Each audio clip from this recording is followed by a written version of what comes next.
Hello, good morning, everyone. Happy Fitness Friday. Hi, Instagram. I hope you guys are having a great start to your weekend. It's Friday.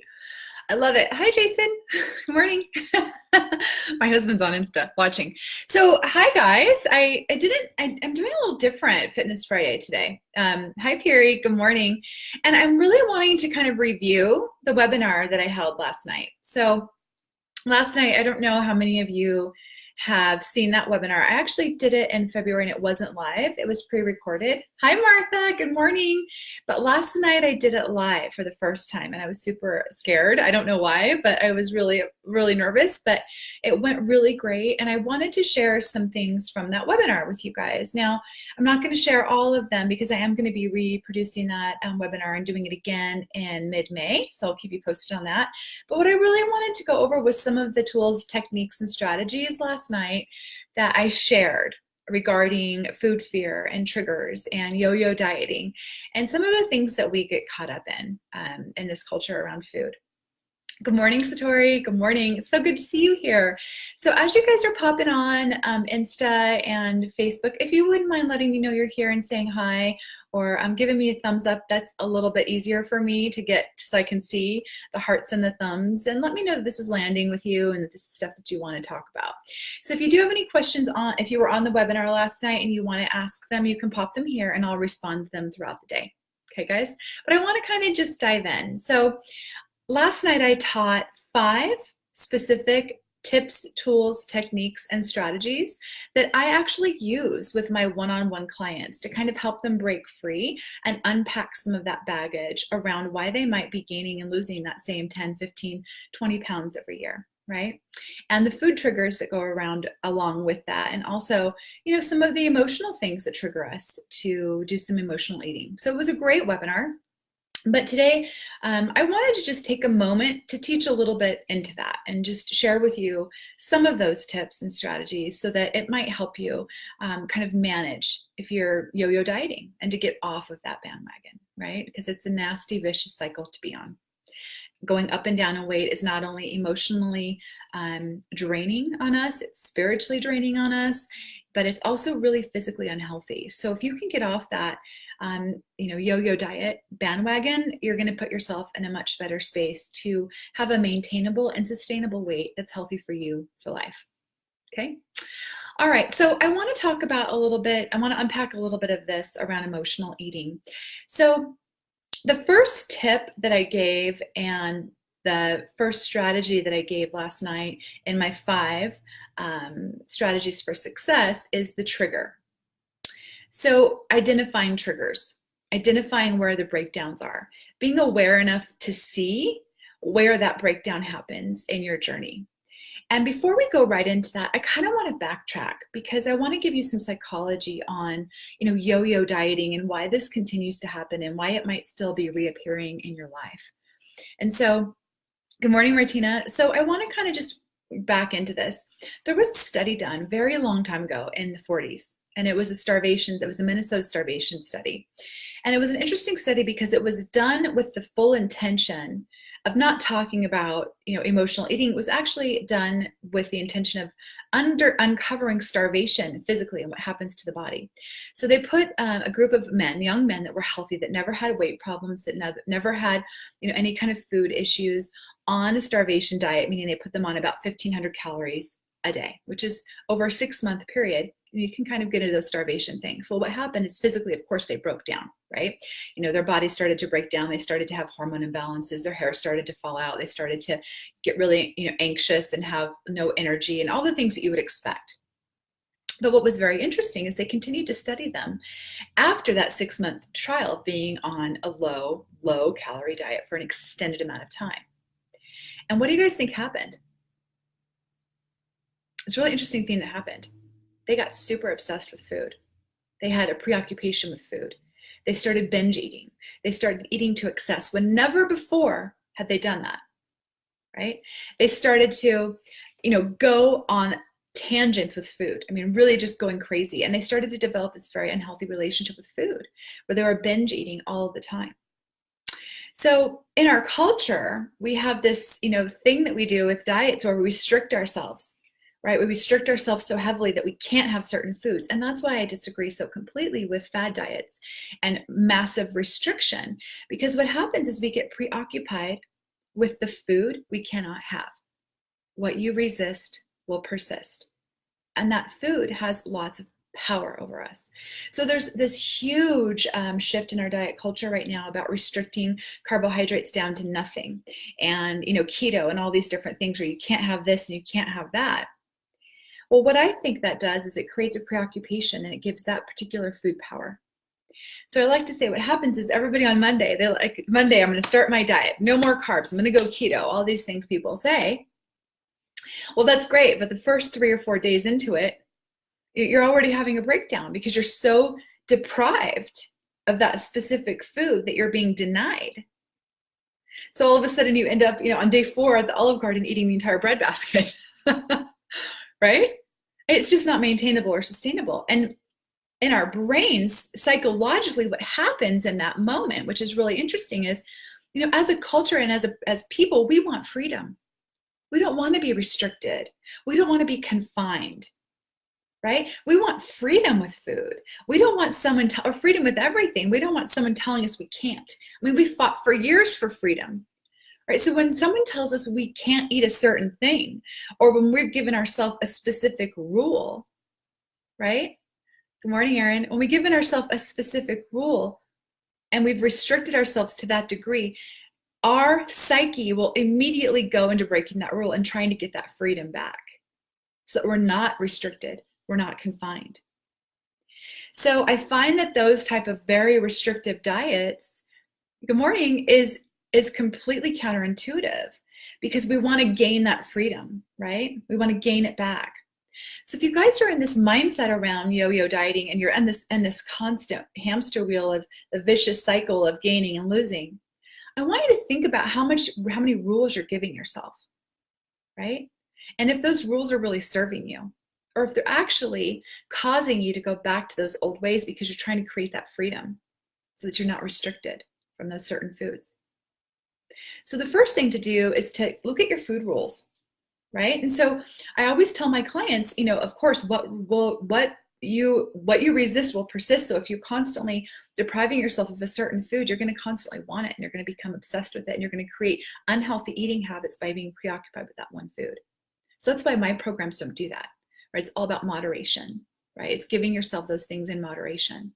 And there's also like a freedom day in my program where you have the freedom to kind of enjoy the things that you like. So if you can start to understand those food rules are creating this good or bad energy around food, right? That's where your issue lies.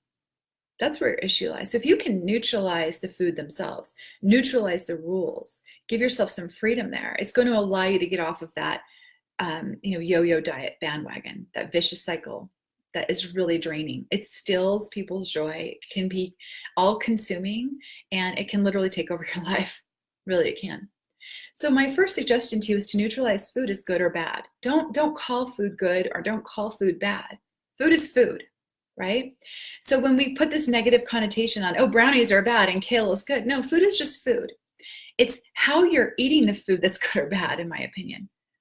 So if you're eating a food to stuff a void or to fill a void and stuff your face by, stuffing your face full of the food to fill something, an emotional void you're having, loneliness, frustration, anxiety, all of these things, then that is not a good food habit to get into. But if you're eating a brownie because it's delicious and you love it and you want to enjoy it and you have this mindset around it that, you can sit and not be in guilt or shame over eating the brownie, then that's amazing. Don't eat 3 brownies, maybe have 1, and maybe do it only a couple times a week if that's what you really want. Okay, so if we give ourselves some freedom there, if we give ourselves the ability to have the freedom with food and not label it bad or good, it's going to help us get out of those food rules, because we want to rebel against those food rules, right? I mean, it's just human nature. We want to be free. We don't want to be restricted. Does that make sense, you guys? I hope it does. Hi, Mary. Good morning. Hi, Angie. If you guys have any questions, let me know. If this is landing with you, let me know. But that's kind of what I wanted to talk to you about. So now we're going to move into, now that you have an idea about where that yo-yo diet mindset comes from and why it keeps sabotaging you. Good morning. I want to make sure you guys understand. I wanted to teach you one of the things that is really helpful if you're dealing with this, and you know that there's some emotional things happening, and that's why you're eating certain foods, or if you're feeling that you're emotionally tied to certain foods.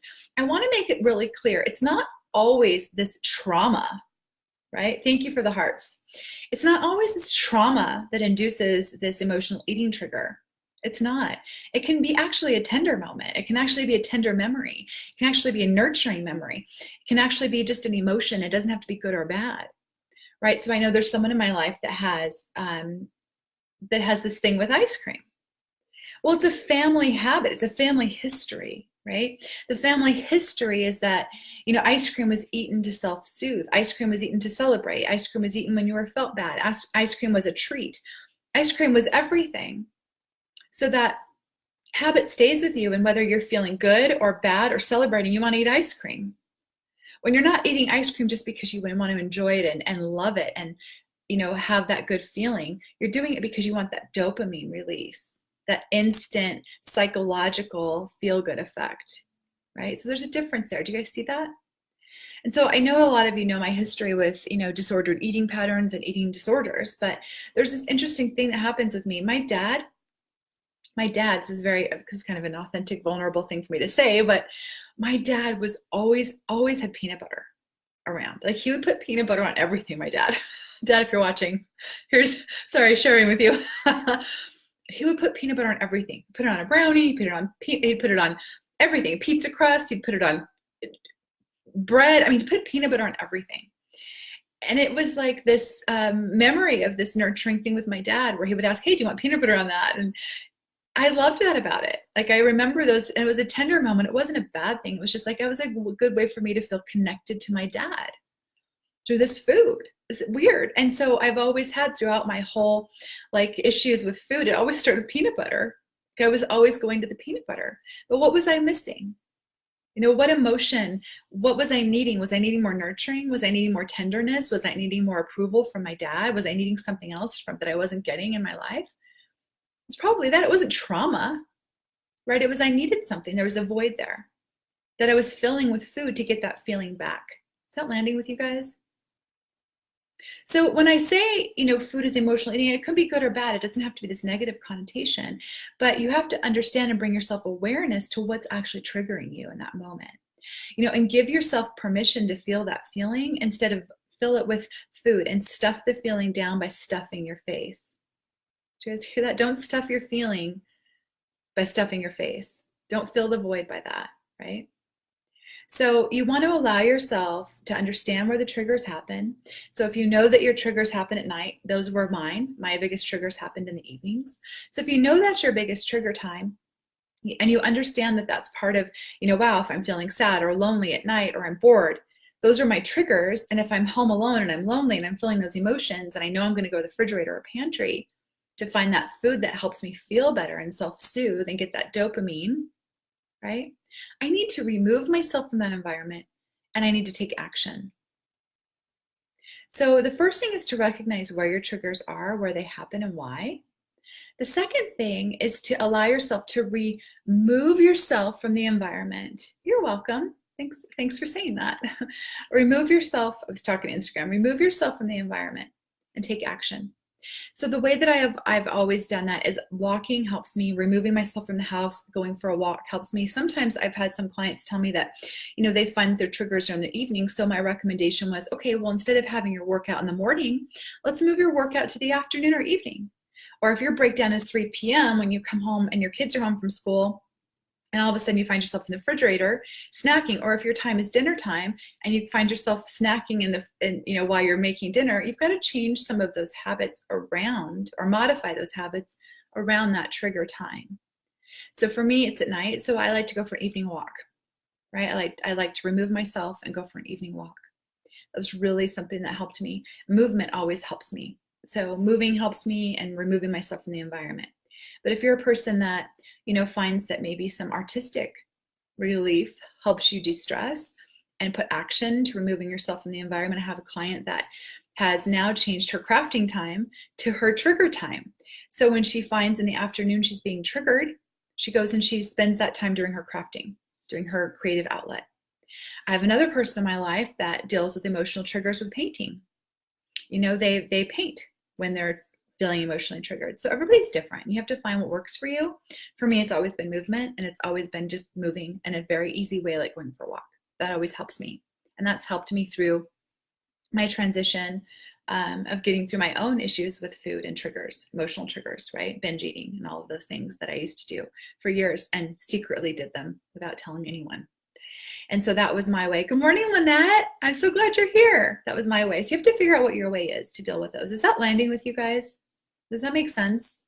I hope that the way that I explain that emotional eating, and I hope the way that I explained the yo-yo diet psychology is helping you, because if you understand it, you can start to be more aware of it, right?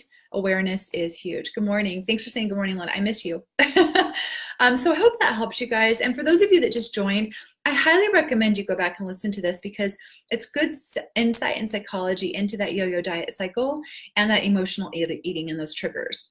So hopefully those tips helped you and that strategy helped you, so that maybe next time you're feeling yourself in that moment, you can bring more awareness to it and step into why you're feeling that emotion, why you're feeling the need to stuff your emotions with stuffing your face, right? So I think that that will help, and please let me know if it is, and if this live is helping you this morning. I'd really love to know. But my webinar last night was great. I'm sorry if you guys missed it. I will be doing it again in mid-May, mid to late May. And so I did make quite a few offers on that webinar last night that if you missed, you really missed a huge opportunity to join my group programs for a discount. So what I'm going to do today is, if you did miss the webinar and you didn't have the opportunity to participate, you missed a huge discount on my Thrive in 5 60-day program that helps really, you get into a mindset of, eating sustainably for life, where it's not deprivation, it's just about moderation, and you get to enjoy, nourishing movement that feels good to you. Thanks, Lynette. And my program is done with workouts that you get weekly into your inbox. They're videos, and you can do them in your house for under 30 minutes a time. Each workout's under 30 minutes. So I made a huge offer last night, and I gave everyone a $50 discount off my program. So I'm actually going to offer that here to you guys today. I'm going to put that link here for the discount rate, and I'm going to do that because I really want you to take advantage of it. Number one, it's the last 60-day program I'm going to be offering until the end of the summer. So you can't register until August to get into my group programs. You can, of course, register with my one-on-one programs, but I'm putting my group programs on hold after May 31st until the end of the summer. Okay, so I'm going to do that for you guys here. I'm going to leave that link here if you want to get in on that. But the people that watch my webinar, they actually, if they registered last night, they got $300 worth of free bonuses from me last night from being on the webinar. So I highly recommend you guys get on my webinar next time, so that you have an opportunity to join my 60-day program before I put it on hold until August with that discount and those bonuses. So I will pop the link here if you're interested. It's awesome. If you want to share it, that's awesome too. But it's a great way to get into just connecting with me so that we can dive deeper, and I can help you stack the deck in your favor, right? By having a little bit of buy-in into your success and to co-create that with you. Okay, well, I hope you guys found this interesting. I'll pop the link here, and if you have questions, leave them, and I will be happy to answer them today and throughout the day. So please ask away. And thanks, Instagram. Thanks for being here, and thanks for joining, you guys. Happy Friday!